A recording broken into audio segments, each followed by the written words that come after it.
سے لمحہ ہے جنہیں میں اس اشعار کے ساتھ دعوت دینا چاہتی ہوں۔ اے جانے وفا جلوہ دکھانے کے لیے آپ، اے جانے وفا جلوہ دکھانے کے لیے آپ، اس کائنات بشر کو سجانے کے لیے آپ، بےتاب نگاہوں کا بھرم ٹوٹ نہ جائے، بےتاب نگاہوں کا بھرم ٹوٹ نہ جائے، سوئے ہوئے محمل کو جگانے کے لیے آپ۔ عائشہ سلمہ آئے اور اپنی تقریر کا آغاز کریں۔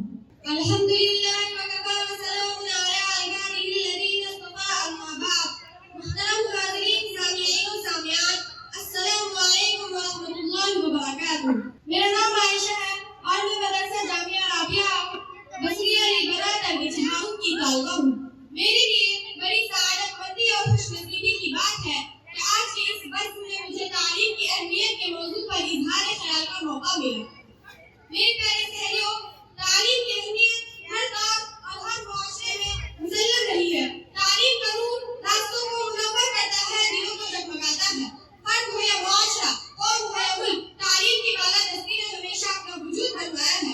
تعلیم شمع منزل ہے، قرار دل و جان ہے۔ تعلیم ہی کے ذریعے انسان خدا کو پہچانتا ہے اور گمراہی سے بچتا ہے۔ کسی نے کیا خوب کہا ہے، علم کیا ہے در حقیقت قلب اور جان کا ثبوت، علم کیا ہے در حقیقت قلب اور جان کا ثبوت، علم کیا ہے راحت فکر و نظر حسن شعور، علم کیا ہے سر بسر ایک رحمت رب غفور، علم کیا ہے پستیوں میں سر بلندی کا ظہور۔ حضرات، آپ سب دانشور حضرات ہیں، آپ کو یہ مقام علم مہارت اور فکر و نظر میں مساعدہ و بلندی کے سبب ملا ہے، کیونکہ علم ہی ایک ایسا چشمہ ہے جس سے انسان ترقی کے بلند مقام پر پہنچتا ہے، جس سے تمام بھلائیاں کھلتی ہیں، تمام برائیاں مٹتی ہیں، جس سے انسان کی شخصیت اور اس کے کردار و عمل میں نور پیدا ہوتا ہے۔ اس لیے دنیا کے مذاہب و ادیان نے تعلیم کو ایک بنیادی اہمیت دی ہے، کیونکہ جو بھی قوم تعلیم سے محروم رہتی ہے، خواہ وہ تعداد میں کتنی کیوں نہ ہو، اس کی حیثیت ایک مٹی کے ڈھیر کے مانند ہوتی ہے جو پاؤں تلے رون دیے جاتے ہیں۔ اور اس کی کھلی مثال جاپان اور خود ہمارا ملک ہندوستان ہے۔ ہم تعداد میں دنیا کی دوسری سب سے بڑی طاقت ہے، اس ملک میں قدرتی وسائل میں ہمارا مقابلہ نہیں کر سکتی۔ جاپان تعداد میں بہت چھوٹا ملک ہے، قدرتی وسائل میں ہمارا مقابلہ نہیں کر سکتی، لیکن آج جاپان ترقی کی شاہراہ میں گامزن ہے اور یہ صرف علم کی طاقت ہے۔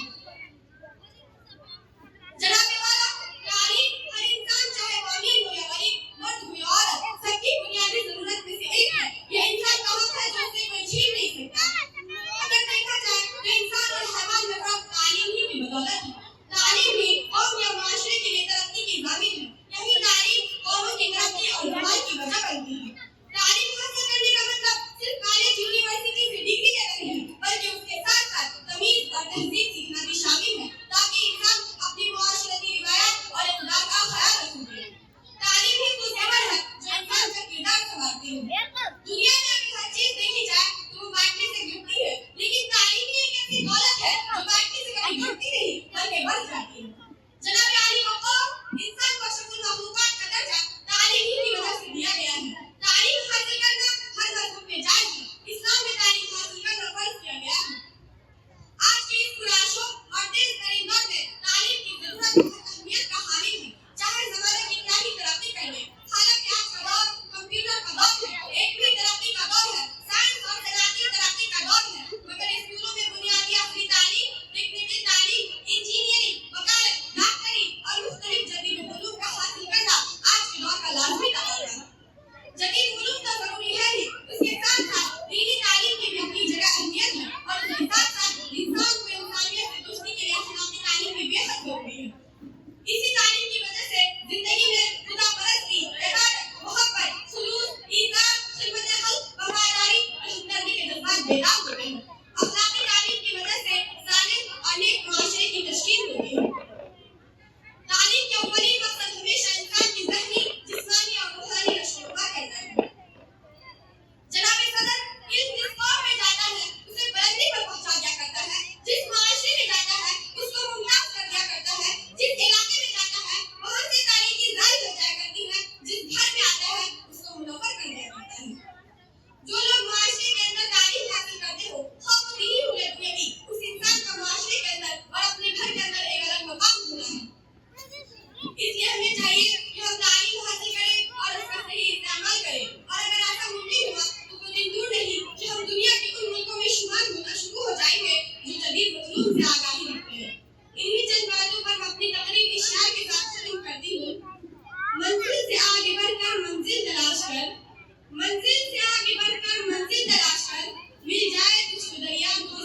تلاش کریں۔